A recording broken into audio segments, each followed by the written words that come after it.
recibió la respuesta sobre esta denuncia de la fiduprevisora que confirma ya finalmente el traslado que se hizo en septiembre de este año de 1,17 millones de pesos de pensiones y cesantías, que es el fondo que tiene de millones que tiene el fondo para pensiones y cesantías de los profesores, y se utilizó ese dinero de las pensiones para tapar un hueco en salud. ¿Cómo es esto y qué más le respondieron a usted, representante?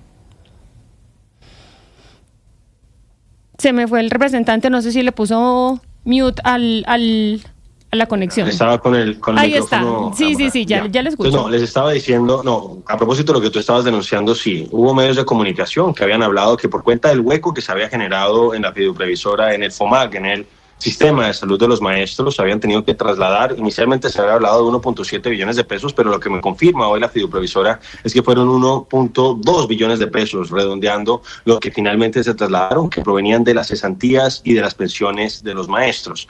Y eso se hizo en septiembre, eso por cuenta del hueco que se generó en el sistema. Hemos visto constantemente noticias que están replicando los medios de comunicación de cómo en clínicas y hospitales le están cerrando las puertas a los maestros porque no hay un pago oportuno. Entonces se genera este hueco, lo tratan de tapar con la plata de los maestros relacionada con las pensiones y con las cesantías, y hoy lo que me dicen desde la fiduprevisora es que todavía el Ministerio de Hacienda no ha tapado ese hueco, por decirlo así, no ha hecho el saldo o no ha hecho la compensación. Obviamente eso nos parece preocupante porque no solamente están afectando la calidad de la prestación de servicios de salud para los maestros, sino que ahora están poniendo en riesgo las pensiones y las cesantías. De hecho, hubo un Consejo de Ministros en el que el presidente de la República estuvo con el que entonces estaba a cargo de la fiduprevisora, que era el señor Aldo Cadena, y él mostraba cómo del año 2023, antes de la implementación del nuevo modelo del magisterio, que según el ministro Jaramillo es el piloto de la reforma a la salud, había un gasto que ahora, comparándolo con el año 2025, se estaba prácticamente duplicando. Entonces, en cuestión de 2 años, se ha duplicado el gasto en salud del magisterio, pero en lugar de ver mejorías, en lugar de ver que se mejore la atención, lo que hemos visto es que tristemente se ha deteriorado sensiblemente al punto que FECODE ha tenido que salir a criticarlo. Entonces, obviamente eso nos preocupa, por un lado por lo que está pasando con los maestros, pero también porque este era el piloto de la reforma y el gobierno, en lugar de corregir lo que está funcionando mal para 800,000 personas, lo quiere extender para 50 millones de colombianos. Pero, representante, no sé si nos puede explicar y también a maestros que nos estén oyendo que dicen, oiga, lo que me está contando el representante es que por el mal manejo, este mal sistema de salud de los maestros que salió, el hueco se salió de una plata que nosotros hemos venido acumulando por décadas para pensiones y cesantías. Esto es una práctica que implica qué puede pasar en el futuro si se sigue financiando esto. Pues entonces, ¿qué es lo que sucede? Se supone que estaba presupuestado un gasto en salud para este año 2025. Y entonces, por cuenta de la implementación de esta reforma, por cuenta del desgreño administrativo, de la falta de planeación, lo que terminó ocurriendo es que pues ese presupuesto quedó mal hecho y tienen un faltante. En ese momento se hablaba de 2.7 billones de pesos y lo que nos dicen, nos confirma hoy la fiduprevisora, es que en el mes de septiembre, para tapar ese hueco, tuvieron que destinar o trasladar 1.2 billones de pesos de recursos que estaban para garantizar las pensiones de los maestros y para garantizar pues todo el tema de cesantías. Entonces, ¿qué es lo que sucede? Que ellos decían que supuestamente el Ministerio de Hacienda, ellos iban a hacer las gestiones correspondientes para que pudiera asignar esos recursos y taparan ese hueco. Pero hasta la fecha, en el mes de diciembre de este año, después de ya prácticamente 4 meses, pues nos encontramos con que todavía no se ha hecho ese giro de parte del Ministerio de Hacienda y hoy estamos en una situación de emergencia económica. Entonces, la preocupación que uno tiene es que estos traslados que se hicieron, estos recursos que se sacaron del rubro de pensiones y del rubro de cesantías, posiblemente se van a evaporar, por decirlo así, no van a estar ya y obviamente eso afecta a las pensiones porque pues hemos visto las dificultades, las afugias económicas que está teniendo en este momento el gobierno nacional, entonces pues uno no ve de dónde van a sacar esa plata para tapar ese hueco que estaba inicialmente en salud y que después se trasladó a pensiones y a cesantías. Para que la gente nos entienda, es como hacerse un préstamo dentro de la misma casa. Entonces yo voy a quitar un poquito de la comida para poder pagar el arriendo, más o menos como para que la gente que no sigue estos temas nos pueda comprender. ¿Eso es normal? Es decir, ¿tiene antecedentes en este tipo de instituciones? Y si se hizo ese préstamo interno, por decirlo de alguna manera, donde se prestó de pensiones y cesantías de los profesores para tapar el hueco de la salud, ¿habría un tiempo de pago? Pero, o sea, usted está tapando Pues, un hueco Con otro. abriendo O sea, otro abriendo hueco. otro hueco Exacto. dentro de su misma casa. Exacto. Precisamente, pero entonces con ese ejemplo que tú estás planteando, que me parece muy ilustrativo, entonces haz de cuenta que tú necesitas un hueco, o sea, que tú tienes un presupuesto dentro de tu casa para pagar, por ejemplo, la comida, ¿cierto? Y otro que tú lo tienes para pagar la salud. Entonces te descachaste en el tema de la comida, gastaste más de lo que tenías que hacerlo y para poderlo pagar sacas plata de la salud. Pero tú lo haces, esto es lo que decía la fiduprevisora, previendo que te iba a llegar unos recursos adicionales, pero que es lo que ellos supuestamente iban a gestionar ante el Ministerio de Hacienda. Pero en este momento esos recursos todavía no han llegado. Ellos decían que a partir del mes de noviembre, supuestamente en uno de los documentos que publicaron distintos medios de comunicación, supuestamente esos recursos deberían haber llegado, pero no lo han hecho con corte al mes de diciembre y obviamente en la situación fiscal que está el país, pues uno tiene la preocupación de que ese hueco pues se mantenga en el caso de las pensiones y de las cesantías. Además, una cosa que es además lo más preocupante, porque digamos que en ese ejemplo que tú ponías de una casa que tiene este presupuesto para alimentación, otro para salud, entonces lo que vemos que puede estar pasando es que esa situación no fue excepcional, sino que puede estar siendo continua o recurrente, es decir, que ese faltante en la alimentación se va a mantener, que en este caso es el faltante en salud, porque una de las cosas que nosotros planteábamos cuando se estaba discutiendo la reforma a la salud del gobierno, precisamente es que el esquema que iban a generar iba a plantear un desbordamiento del gasto en salud.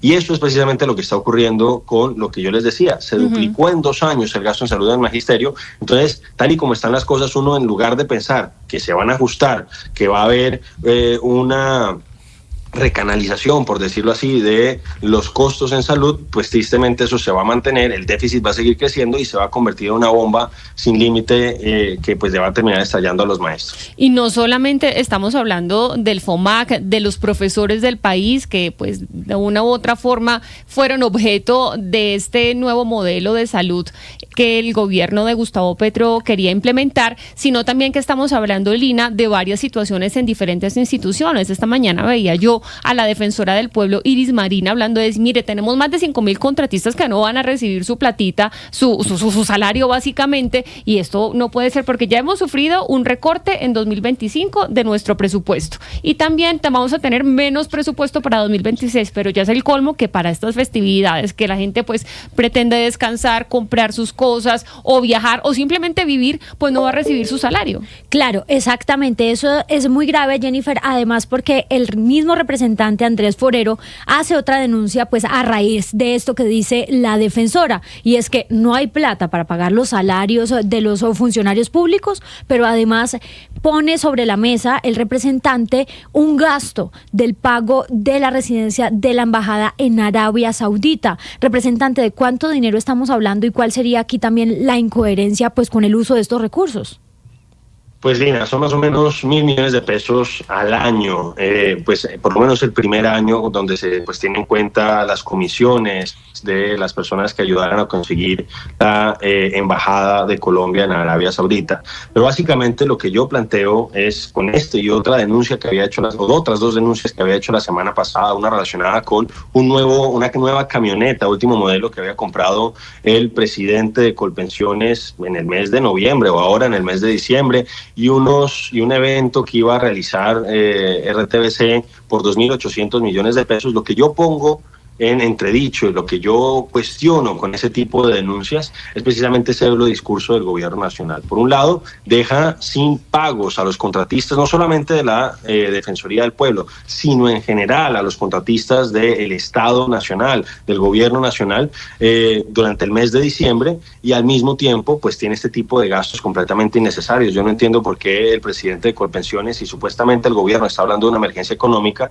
pues tiene que gastarse la plata en una nueva camioneta, porque se tienen que gastar 2.800 millones de pesos en una experiencia inmersiva para tratar en el lobby del RTBC para supuestamente contar cuál ha sido la historia de los medios públicos en Colombia. Entonces, si el gobierno habla de una emergencia económica, uno lo que piensa es que lo primero que tiene que hacer es ajustarse el cinturón, y esa es un poco la incoherencia que nosotros hemos planteado. Y lo que vemos con preocupación es que el gobierno pues tiene unas prioridades pues bastante curiosas. La verdad, yo entiendo que haya que mejorar las relaciones con otros países, me parece que es justo que haya eso le quiero preguntar, representante, pues como para ser justos en la discusión, porque claro, usted le viene a decir a un colombiano aquí común y corriente, no es que el gobierno colombiano se está gastando 1.000 millones de pesos pagando una casa para hacer una embajada en Riad, pero ¿cuánto vale? Es decir, Riad es un sitio caro, Arabia Saudita es carísimo, es decir, digamos, los precios cuando uno compara aquí con Estados Unidos, pues uno dice carísimo, pero claro, ya se ganan dólares. En Arabia Saudita podría pasar igual. Entonces,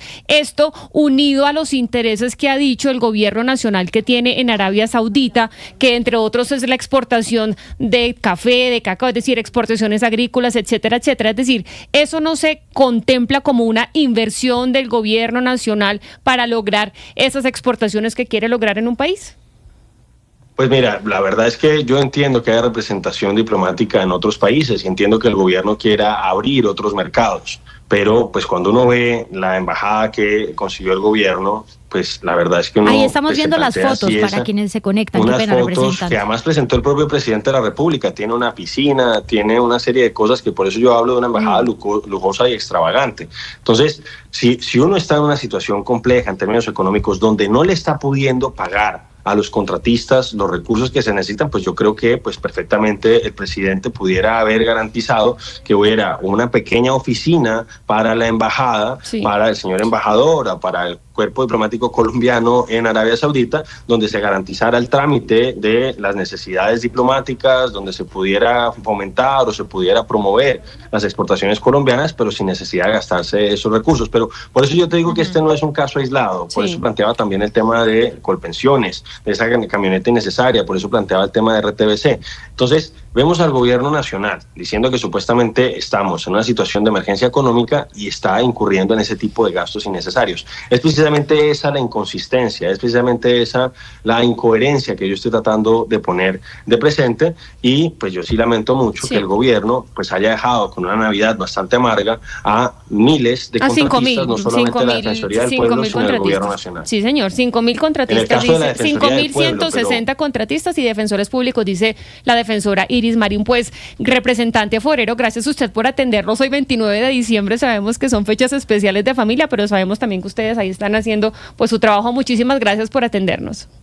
A ustedes muchísimas gracias, Jennifer. Un saludo para ti, un saludo para todas las personas que nos ven en este momento y un feliz 2026. Esperemos que sea el próximo año la horrible noche de este mal gobierno. Y esperemos sin tantas afugiadas económicas, Sebastián y Lina, porque pues claro, uno dice...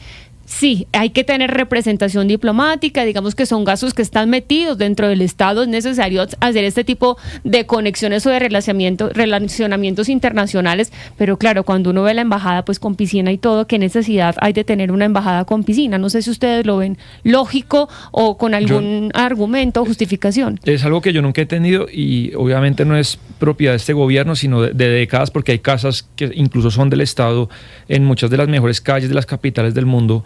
Pero yo no he entendido por qué un embajador, como que está muy interiorizado, pero por qué un embajador tiene que vivir en una mansión de 4 pisos en la mejor calle de una ciudad. Es decir, si uno, por ejemplo, una gran empresa lo traslada a uno podría vivir en un apartamento de 100, 150 metros tranquilamente. Son como cosas que están muy enquistadas en el Estado y a lo mejor Jennifer... Pero no solo este Estado. Usted se va a representaciones diplomáticas de cualquier país y las personas... Lo que pasa es que se les paga, hablando ya no del gobierno, se les paga como su sacrificio de estar fuera de su entorno nacional, que usted se desapega de su familia, de sus hijos, de su mamá, se tiene que ir a otro país y eso, digamos que cuesta cuando usted es un empleado que se va del país. Pero no estoy diciendo que lo tengan que poner a vivir en un hostal, Jennifer. No, yo no he dicho eso. Pero es que no le estoy explicando cómo funciona el tema de la casa, de carro, etcétera. No, es un sacrificio, pero digamos, no sé si el más sacrificado del mundo, un año en Londres con conductor y con oportunidad de conocer a la aristocracia londinense, es un gran sacrificio, pero yo digo, y esto está muy enquistado, pero la pregunta es ¿por qué no debería tener una vida más tranquila un embajador? Digamos, pero sabes, Sebastián, que ese es un argumento. Y termino, Lucas, rápido. Adelante. No es propiedad de este gobierno, sino que estas cosas las vemos más, Lucas, cuando hay un momento de emergencia, supuesta emergencia económica. Claro, como en este momento donde nos están diciendo se están gastando esta millonada en esta embajada que de hecho el presidente Gustavo Petro estuvo inaugurando en octubre. Pero ese argumento que usted está dando es una pelea que ha empezado a dar el presidente Gustavo Petro. Y decía, yo no entiendo por qué la residencia del embajador es mucho más grande, mucho más lujosa, y no estoy hablando de una en particular, creo que habló de México en su momento, que la propia embajada. Entonces empezó a decir, vamos a vender estas residencias porque no puede ser posible que lo que está para atender a los colombianos sea mucho más lujoso la casa donde vive el embajador X o Y con su familia. Pues es pero esa pelea que la ventanilla para atender al ciudadano, claro, ayúdeme con este sello, ayúdeme. Y la fila en la calle. Oiga, Lina, las fotos que estábamos viendo que son una mansión espectacular, súper árabe y tal. ¿Esto es la embajada o la residencia del embajador? Entiendo que es la residencia del embajador. No, es la embajada. Es la embajada. Sí, esa como tal es la embajada. No, es la embajada y la estuvo, acuérdese usted, Jennifer, que el presidente Gustavo Petro estuvo en una gira por Medio Oriente en octubre, más o menos terminando octubre, y justamente estuvo allí inaugurando. Todas estas fotos las publica el mismo presidente Gustavo Petro en su cuenta de Twitter y dice, les presento esta embajada. La casa de los colombianos, creo que fue que dijo, sí señor. Que va a tener a partir de ahora los colombianos allí en Arabia Saudita, y pues hubo polémica en su momento por cuenta de la piscina, por cuenta de que se ve una casa bastante lujosa, y bueno, pues ya nos enteramos cuánto está costando, Oscar. Pero, ¿sabe qué pasa en estos casos? Un segundito, no, simplemente para decir que esto se suma además, ¿no? Hablando de que el gobierno no tiene dinero y quieren hacer un aumento del salario mínimo del 23%, pues según se conoció un borrador de decreto, no sabemos que si finalmente va a terminar siendo o no, si están midiendo el pulso a ver cómo reacciona la opinión pública. Pero imagínense cuántos empleados tiene el Estado que ganan el salario mínimo, cuánto se va a incrementar ese gasto estatal. Si hoy no hay para pagarle a los funcionarios de la Defensoría, ¿cómo vamos a estar el otro año con este aumento? No va a haber plata para pagarle a nadie. No, pero mire, pero es lo siguiente, es que siempre se hace la aclaración, es que esto pasa en todos los gobiernos. Entonces, con ese cuentico de que esto pasa en todos los gobiernos, hemos pasado 4 años justificando lo que no debía pasar en el gobierno de Petro, entre otras cosas porque Petro dijo que no iba a pasar y está pasando lo que él dijo que no iba a pasar. Pero bueno, entonces la aclaración que siempre se hace es que todos los gobiernos han incurrido en lo mismo. Me parece que ya está bueno de tener ese argumento de que para justificar lo que está haciendo Petro. Pero mire, en este caso, lo que realmente llama la atención de todas las denuncias que hizo el representante Forero es el comportamiento, la manera como toma represalias el gobierno Petro contra aquellas entidades o aquellos funcionarios que no han sido afectos a él, que no se han mostrado dóciles con el gobierno de Petro. Pasa con la defensora del pueblo, con la doctora Marín.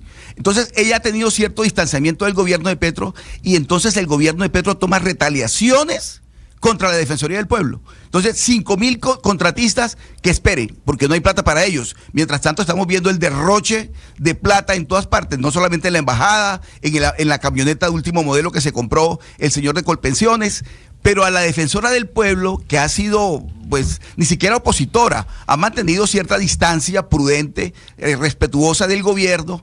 De una manera atrabiliaria, el gobierno decide que no pagarle en el mes de diciembre, cuando todo el mundo está esperando su sueldo, su salario, sus cesantías y demás, no destinarle los recursos para que la Defensoría del Pueblo pueda pagarle a los contratistas. Pero ni siquiera falta de recursos, porque el gobierno tiene recursos, hay que ver todo el derroche que están haciendo, pero es una retaliación contra aquellas personas o aquellas entidades que se han mostrado distantes de alguna manera al gobierno, no han sido dóciles con el gobierno y por consiguiente el gobierno Petro decide pues pasarle cuenta de cobro. Es una manera Oscar, muy grosera de comportarse. Si hay una retaliación, pues digamos, no puede ser, a mí no me consta, pero es que el problema de la caja sí es real, no es un alarmismo que esté infundado, y lo que les voy a contar no es opinión, sino es información.